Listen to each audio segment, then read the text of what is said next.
Hello, everybody. Welcome to my channel where we will review various Asian dramas.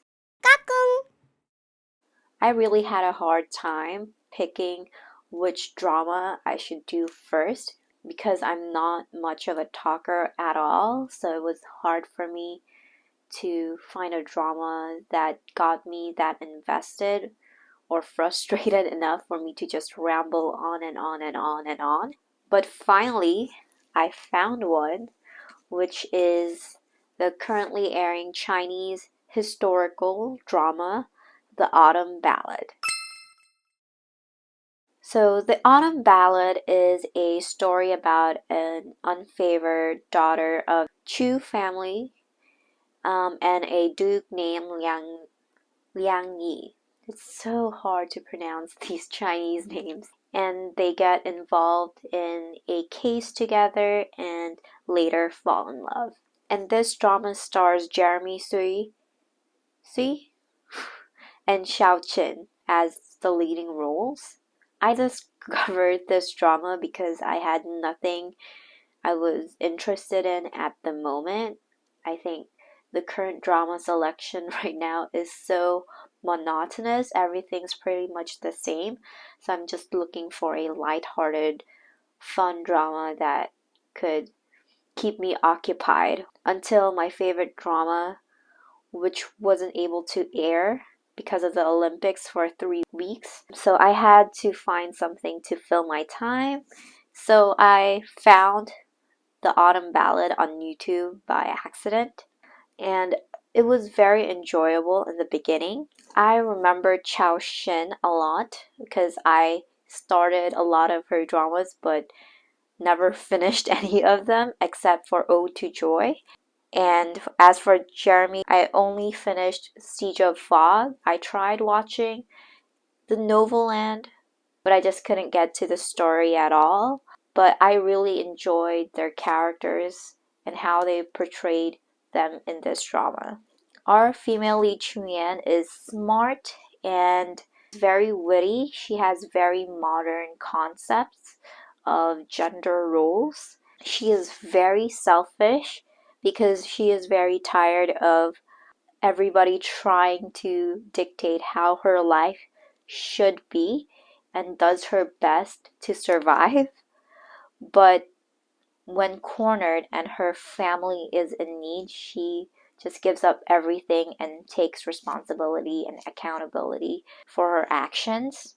Our male lead, Liang Yi, is a very goal-oriented government official.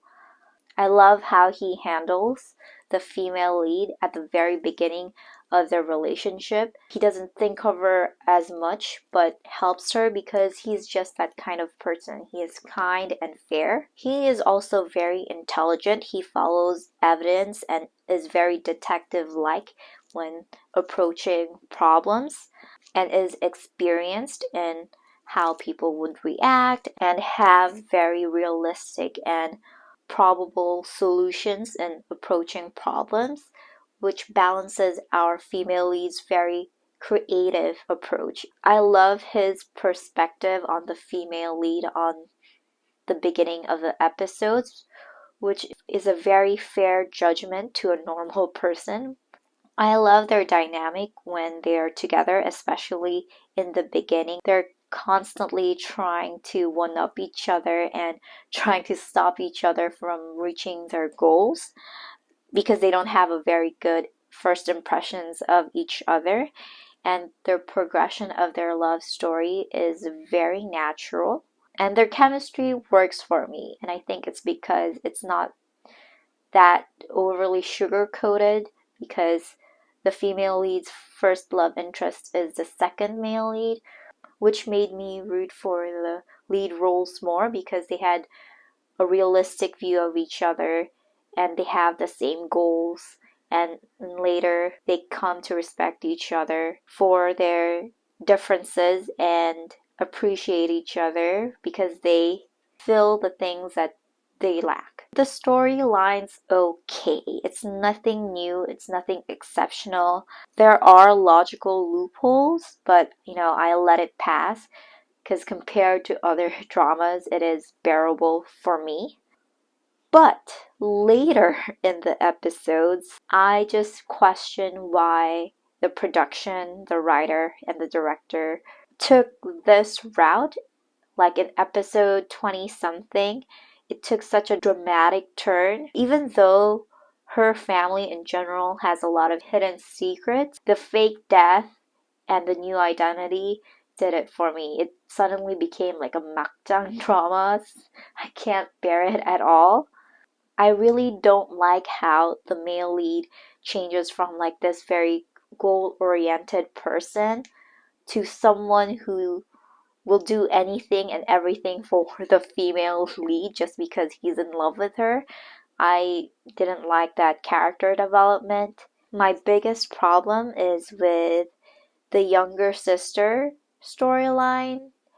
I really like her character setup. In the beginning of this drama, she's very spoiled and she's very naive, like the typical jealous younger sister type.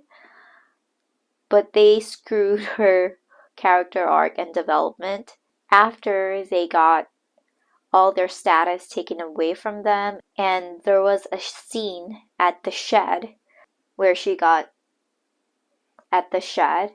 I expected some kind of revenge because that is what happened throughout the drama for the female lead. Every time she closed the case, there was justice and she got the answers.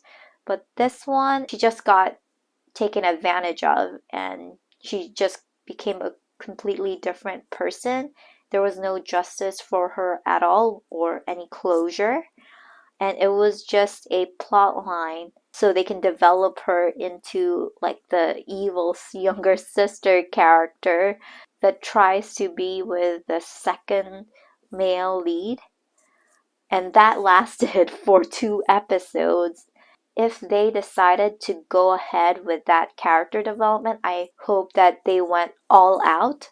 But after 2 or 3 episodes, she just gave up and went back to her family. And another element that I saw people didn't like in the comment sections for this drama is the voice of the male and the female leads. I know this is a typical criticism for the female lead. She has a very nasal voice that sounds kind of whiny sometimes, but I got used to it because I watched so much of her dramas. And for the male lead, it was too baritone, it was too low, but I prefer that actors use their own voice instead of being dubbed it over, so I appreciate them using their own voice. In conclusion, this drama had a lot of potential, but fell flat in the later episodes, but it is still enjoyable if you like both leads.